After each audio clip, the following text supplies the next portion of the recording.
یہ بچے پتہ نہیں کتنے خوش نصیب ہیں، ان کے والدین کتنے خوش نصیب ہیں کہ ان کے سینوں پر کتنی اللہ تعالیٰ کی رحمت کی نظر پڑی ہے، اور پھر اللہ تعالیٰ نے ان کے سینوں کو قرآن پاک کا نور عطا کرنے کے لیے چنا ہے۔ الحمدللہ۔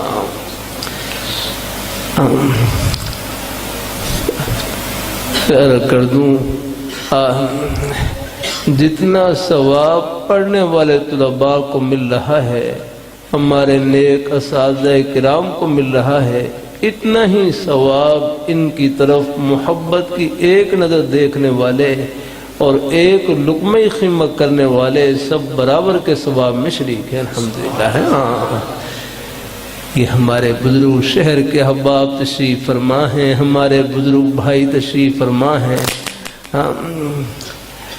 مجھے اندازہ ہے دن بھر بہت سے ہمارے بزرگ بھائی اپنی روزی کے کسی نہ کسی بہانے مصروف ہوتے ہیں، کاروبار میں، دفتر میں، ملازمت میں، لیکن ان بچوں کو مسجد مدرسے میں قرآن پاک پڑھتا ہوا دیکھ کر خوش ہو جاتے ہیں۔ یہ محبت کی نظریں یہ بھی آخرت کی خوشیوں میں سب کو ملائیں گی اور اکٹھا کریں گی انشاءاللہ۔